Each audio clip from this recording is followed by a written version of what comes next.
I told my wife last night that I'm going to have dinner with my ex. And now my wife is sleeping in the guest room and barely looking at me, and I'm sitting here wondering how this got framed like I'm betraying my marriage. Emma and I were together for almost 6 years. We met in grad school. Same field, same conferences, same friends overlapping. She's tall, blonde, loud. People notice her. I used to like that. It made me feel like I'd chosen someone impressive. She has a PhD, published early, the whole thing.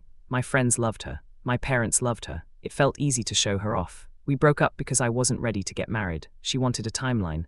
Kids, house, all of it mapped out. I kept saying I didn't see the point of rushing.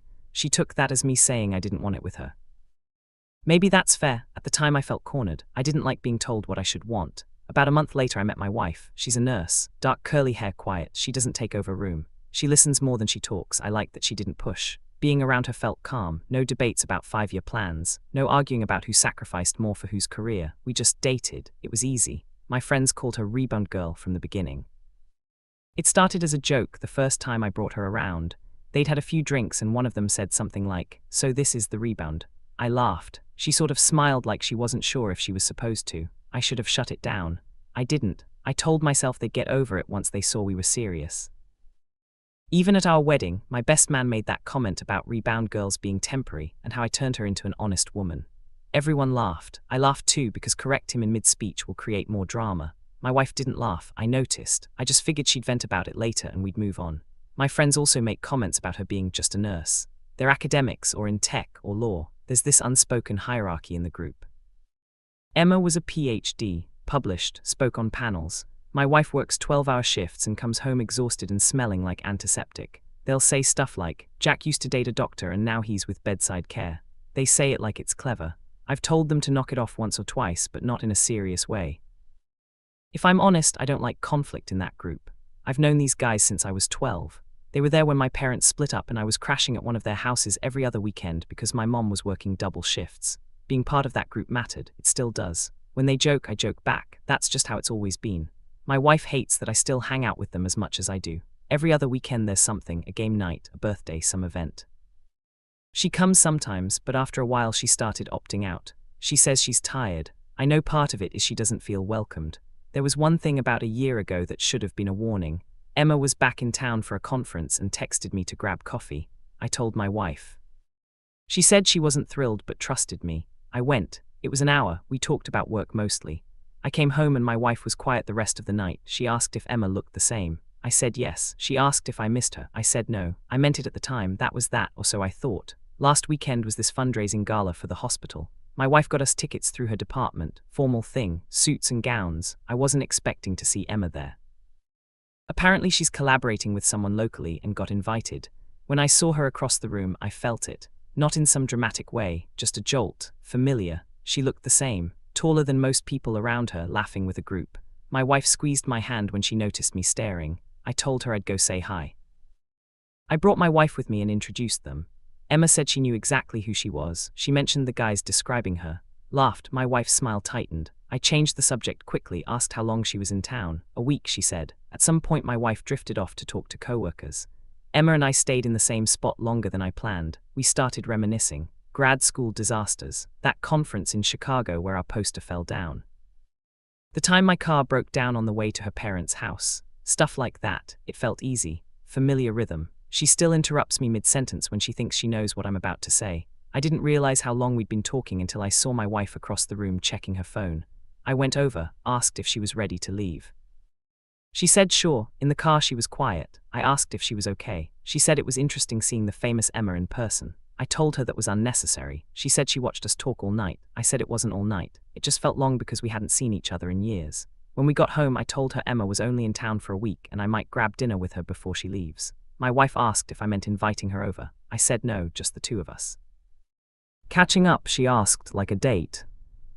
I said no, just dinner. Two adults who used to know each other. She asked if I missed Emma. I said I wasn't going to lie, it felt good talking to her. There's something about her energy. I probably shouldn't have said that part, but I was trying to be honest. Her whole posture changed. She stood up and said if I go to that dinner, she's done. I laughed at first because it felt dramatic. I told her she was being insecure. She said she refuses to compete with someone my friends still think I should be with. I told her no one thinks that. She reminded me about the jokes, the wedding speech, the coffee last year. The way I never really correct anyone. I said those are just jokes. She asked why they're always at her expense. I didn't have a quick answer for that. She said she feels like a placeholder I accidentally kept. That strung more than I expected. I told her that was ridiculous. We've been married 3 years. We bought a house together. We talk about kids. That's not placeholder behavior. She said talking about kids and actually wanting them are different things. Emma wanted kids. I didn't. That's where the conversation started turning into something bigger than dinner, and I could feel myself getting defensive. I said I've grown since then. She asked if I grew or if I just chose someone who wouldn't push me. I told her she was twisting things. She said I light up around Emma in a way I don't with her. I said that's unfair. She said maybe it is, but it's how she feels.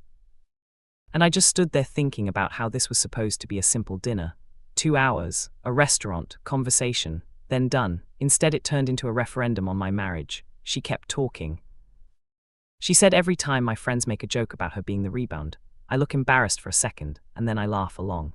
Essie said that moment sticks with her longer than the joke itself. She said she stopped coming around them because she was tired of being graded against someone who isn't even in the room most of the time. I told her she was reading too much into stupid comments. She asked me if I've ever once told them to stop in a way that made it clear I meant it. I tried to think of an example and came up empty. She reminded me of my birthday last year. We were at Mark's place. Someone made a comment about how Emma would have organized a better party. I remember rolling my eyes and saying something like, "Here we go again." Then I changed the subject. I counted that as shutting it down. She said it didn't. She said it felt like I was protecting their comfort over hers. That pissed me off. I told her she was asking me to cut off people I've known my whole life. She said she's asking me to act like I chose her publicly, not just privately. She asked me if I would be fine with her having dinner alone with an ex who still had friends talking about how she downgraded. I said that's not the same situation. She asked how it's different. I didn't have a clean answer. I went with, "I trust you." She said trust isn't the point, respect is. At some point I said she was making me choose between her and my friends. She said I made that choice when I married her, I just haven't acted like it. That's when I got frustrated. I told her I can have dinner with whoever I want. I'm not a teenager asking permission. She said she doesn't want to be married to someone who talks about another woman having something about her and then expects her to smile through it. I tried to explain what I meant. I said Emma is charismatic, confident, that's it. It doesn't mean I want her back. It doesn't mean I regret anything. She asked if I'd still want to have dinner if Emma hadn't complimented me all night. I said she didn't compliment me all night. She just asked about my work. She seemed impressed I got that fellowship. My wife said she asks about my work too. I said it's different when someone from your field understands the details. That was the wrong thing to say. She went quiet for a long time. Then she said she sees now. I asked what that meant. She said she knows where she stands. I hate when she goes calm like that. It feels worse than anger. When she gets calm, she's already decided something. She said if I go to dinner, she won't fight about it. She won't beg, she'll just take that as information and act accordingly. I told her that's manipulative. She said it's self-preservation. I didn't know what to say to that, so I doubled down. I said I'm going. I won't be policed over something innocent. She nodded. Then she grabbed a pillow and went to the guest room. I stood there for a few minutes expecting her to come back out and apologize. She didn't. I went to the door later and tried to open it. It was locked. That annoyed me. We don't lock doors in this house. I slept in our bed alone. This morning she got up early for her shift. I heard her moving around in the kitchen. Normally she'll come back into the bedroom before leaving, even if we argued. She didn't. I went out there and she was already in her scrubs, tying her hair up. I asked if we were really doing this. She said she's not stopping me from going to dinner. I said that's not what I meant. She looked at me and said, I know. Then she left, I still trying to figure out when it turned. Part of me still thinks she's overreacting. It's dinner. Emma is in town for a week. If I don't see her now, I probably won't for years. We shared a big chunk of our lives. That doesn't just evaporate. But there's another part that's uncomfortable with how much I wanted to see Emma again. When I texted her this morning to confirm dinner, I felt excited. I won't pretend I didn't. She responded almost immediately, said she was glad I reached out, added a smiley face. I told myself it's harmless. Then I thought about my wife watching me across that ballroom. I remember her standing with her coworkers, smiling but not really. I remember not going over sooner because I was in the middle of telling a story to Emma and I didn't want to break the flow. I've spent years telling myself the jokes from my friends don't matter, that my wife is secure enough to brush them off, that she understands how that group operates. Now I'm realizing I might have confused her tolerance with acceptance. There's also this piece I don't like admitting. When I'm with my friends, I feel like the same guy I was at 18.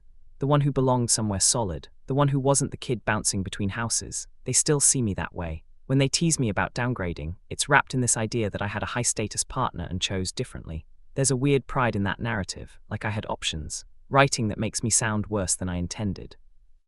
My wife doesn't fit into that old identity. She didn't know me back then. She doesn't care about who dated who in college. She cares about how we show up now. And maybe I've been splitting myself in two without realizing it. I still think an ultimatum over dinner feels extreme.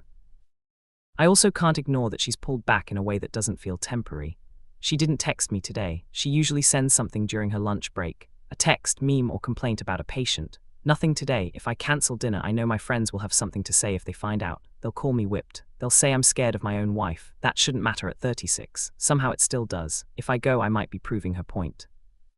So I'm stuck between feeling like I'm defending something harmless and realizing I might be feeding a pattern I've ignored for years. Am I actually being reasonable here and she's insecure? Or am I the asshole for even wanting this dinner knowing how all of this looks? Chat between narrator and his friends. Group chat. Me. Need opinions, thinking about grabbing dinner with Emma before she leaves. Friend 1. Wait, Emma's me. Yes, friend 1. And you're thinking about, obviously go, me. It's complicated, friend 2. Oh no, don't tell me Rebound is making this a thing, me. Don't call her that, friend 1. Relax, you know what I mean. What's the issue, me? She says it's inappropriate. Gave me the whole if you go I'm done speech, friend 2. Done over dinner, friend 1. That's unhinged, me. She thinks it's disrespectful, says you guys still compare her, friend 2. We joke, that's what we do, friend 1. Also, let's not pretend Emma wasn't objectively impressive. That's not an insult, that's data. Me. That's exactly the kind of comment that sets her off, friend 1.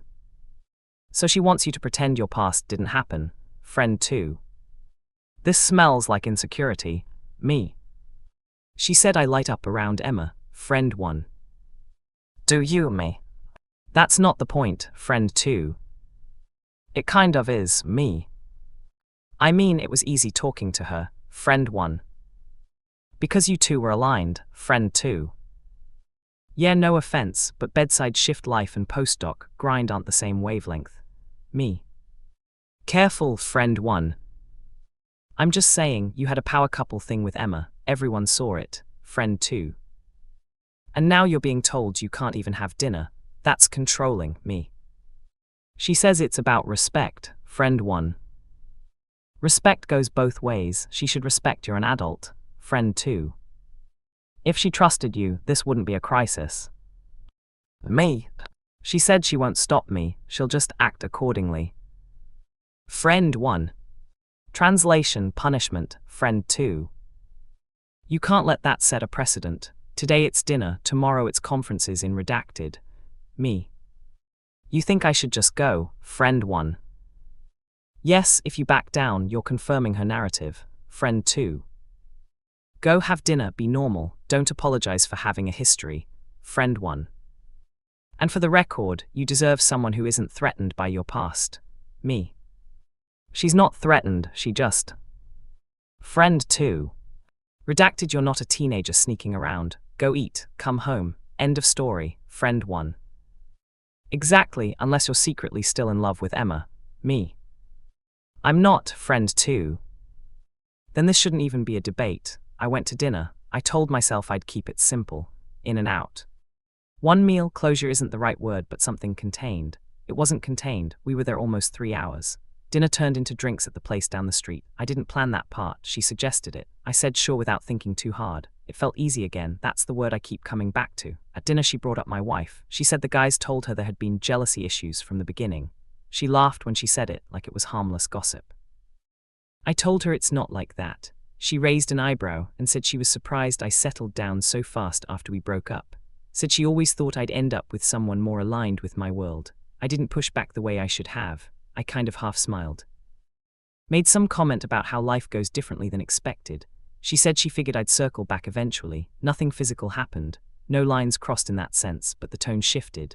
It felt like we were standing in a doorway neither of us fully walked through. When I got home, my wife was awake. I told her dinner was quick, just food, basic catching up. I left out the drinks. I left out the part where Emma said she thought I'd come back. I left out how long we sat there. The next morning, friend 2 posted a story from the bar.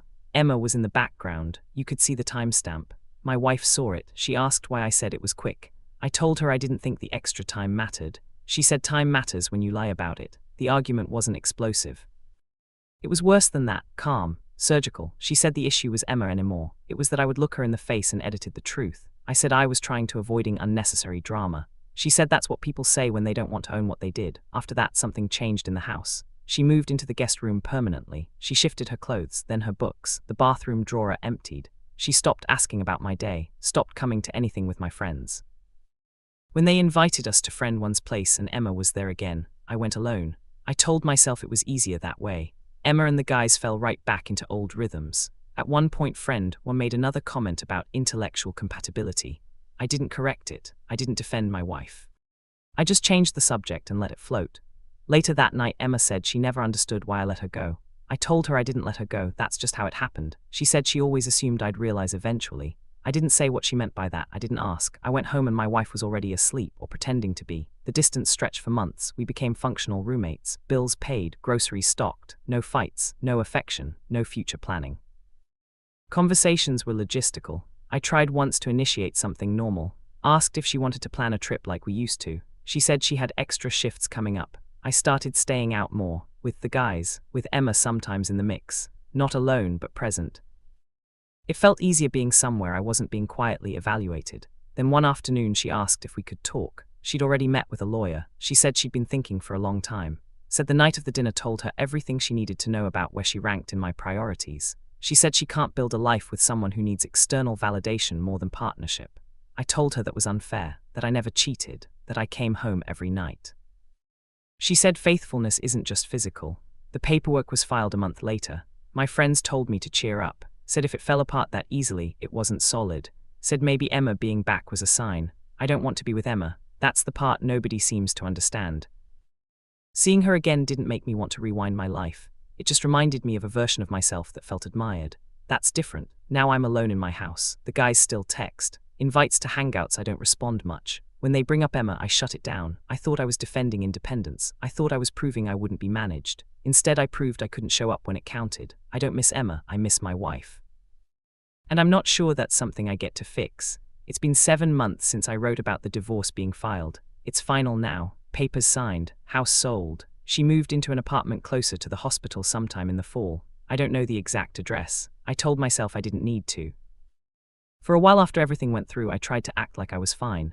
The guys kept saying this was a reset, clean slate. They dragged me out most weekends. Bars, someone's place, rooftop events. I started posting more. Gym photos, conference panels, group shots where Emma happened to be there. I didn't tag her, but she was visible. I told myself I wasn't trying to send a message. I checked to see if my ex-wife viewed the stories. She did for a while. That became a routine.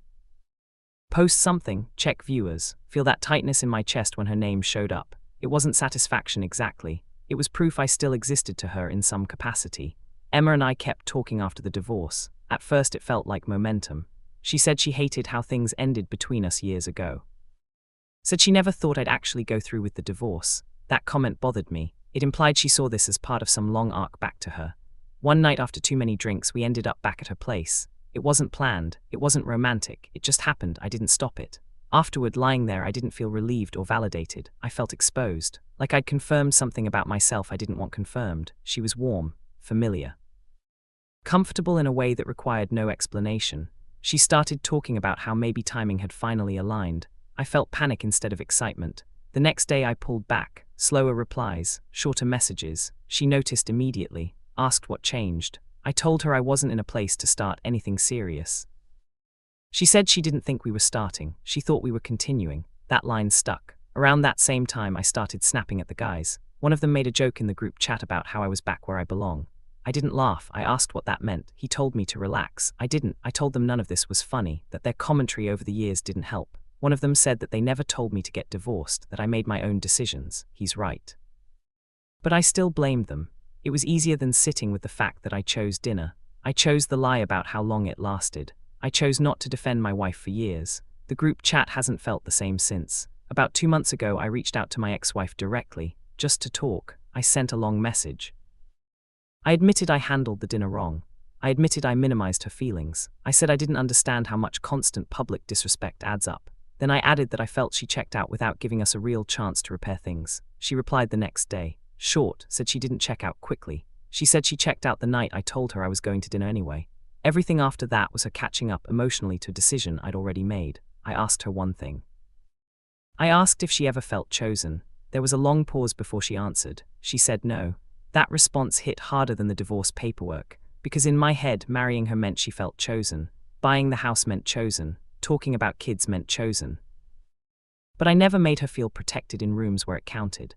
A few weeks later, I ran into Emma again at a faculty event. She asked where we stood. I told her I didn't know. She asked if I slept with her because I wanted her or because I didn't want to be alone. I didn't answer right away. She answered for me, said she won't be someone's ego patch. That was accurate. Since then, I've pulled back from her completely. The guys still reach out, send plans, send jokes. Tell me I'll land on my feet. I respond sometimes. I don't go out much anymore. Being around them makes me aware of how much of my identity was tied to their approval.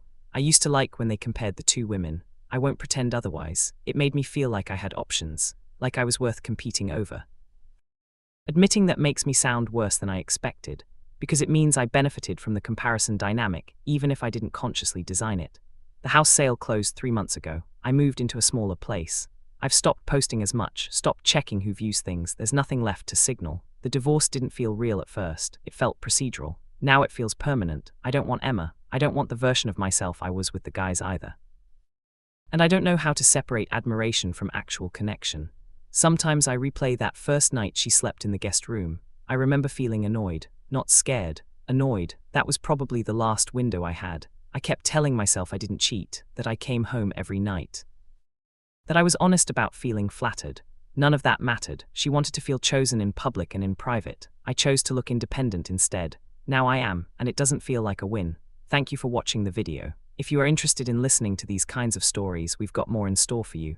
Simply subscribe to our channel, hit the like button, and share it with your friends.